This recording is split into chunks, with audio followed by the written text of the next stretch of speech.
Hi there, welcome back to the Community of Readers video blog. We're following the Old Testament readings through the Monkey Bar Challenge.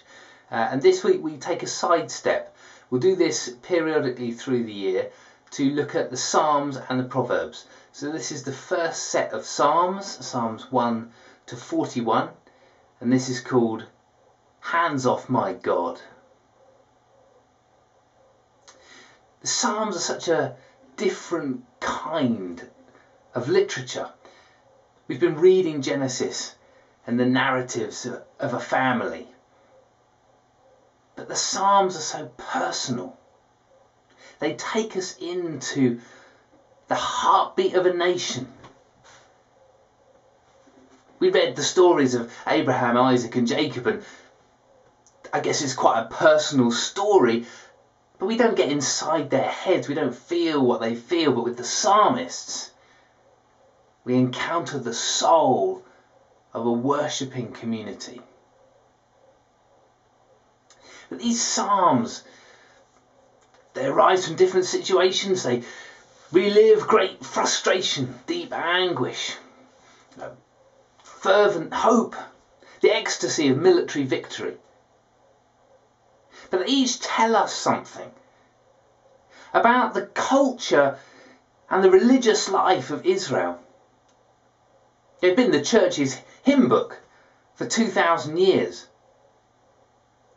But if we take a step back and look at them as a whole, we get to understand something deep about Israel.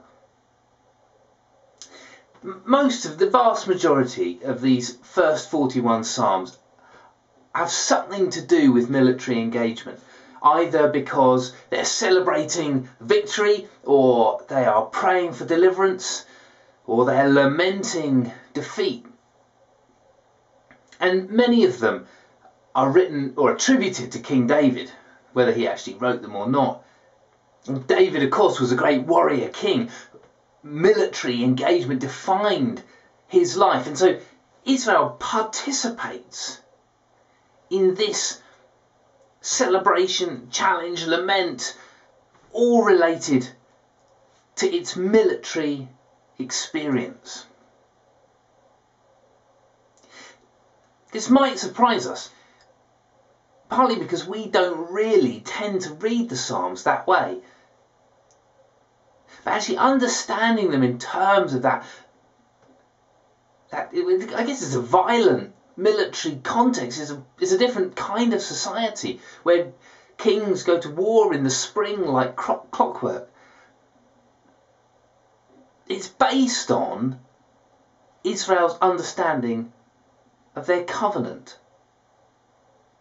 And so for that, we actually need to go back to Genesis, where we were in the second week with Abraham, and a moment in the story that strikes us as very strange.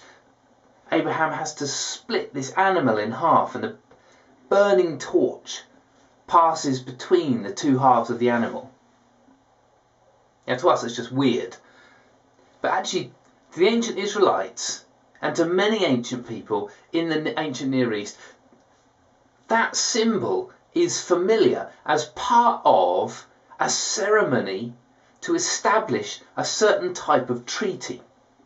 It's called the suzerain vassal treaty, and the reason is the suzerain, who is the mighty king, the mighty overlord, makes a treaty with a weaker king or a tribal leader, someone who needs protection.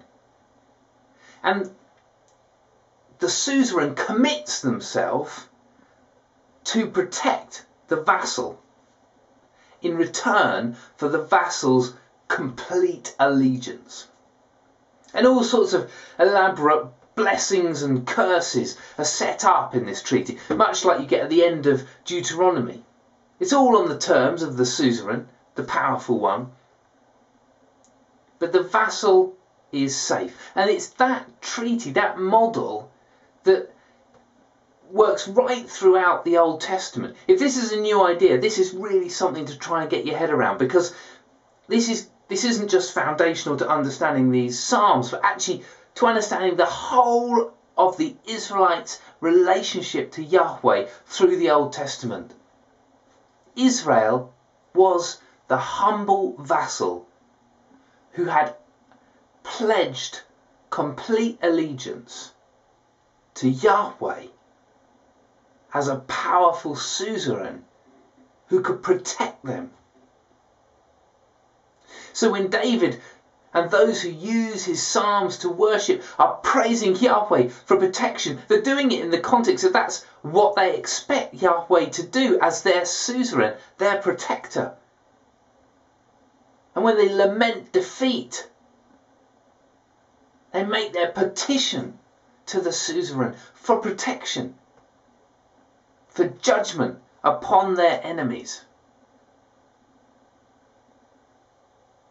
The problem with this way of seeing God, of course, is that for David, well, David's just always right.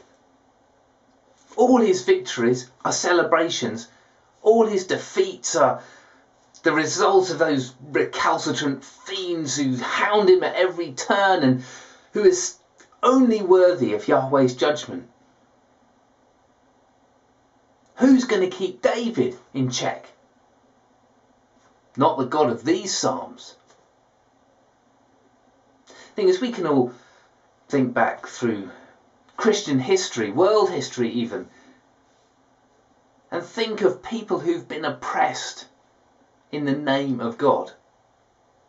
Catholics, Protestants, Muslims, Jews, Hindus, people of every religion. Black people, Asian people, women, gays, lesbians, bisexuals, transsexuals, every group imaginable seems to at some point or other suffered at the discriminatory hand of people who would hold firm to a commitment to God. The thing is, these psalms are full. They're full of passionate faith. They're inspiring, genuinely. They're challenging, comforting, sometimes enthralling. It's not just bad people who oppress and exclude in the name of God. Something happens subtly. God language becomes tightened. God vision becomes bent.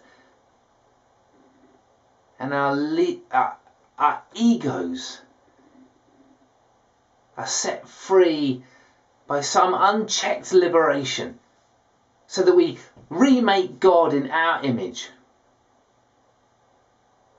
Those of us who follow Jesus are not free from prejudice or bigotry. Far from it. But following Jesus is partly about facing up to a challenge to question ourselves, to question our society, but also to question our God language, how we imagine God, who we think God is. Because is our God just your God or my God? Or do we have a bigger vision of a world transformed in Jesus' name? That is in humility, compassion and love.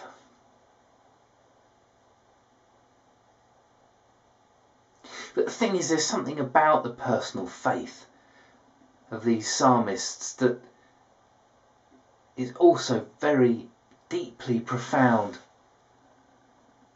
Unnamed psalmists cry out from the darkened pit of lamenting verse, and they do so on the basis of that covenant. We think about the Psalms of Lament as a kind of, woe is me, it's all so terrible. But actually, many of them are covenant court cases against the divine, against Yahweh. On the basis of the covenant, these psalmists are saying, you said that if I lived this way, I would experience these blessings stipulated in the terms of the covenant, but I'm only experiencing these curses. So I am making my case before you so that you answer for your negligence, for your absence, for your lack of protection. That is a profound idea for a culture in which vassals don't talk back to suzerains. But Israel talks back to her God. Even in these deep and dark places, some kind of democratic imagination is at work. It's the personal, passionate faith of the psalmists that slaps us out of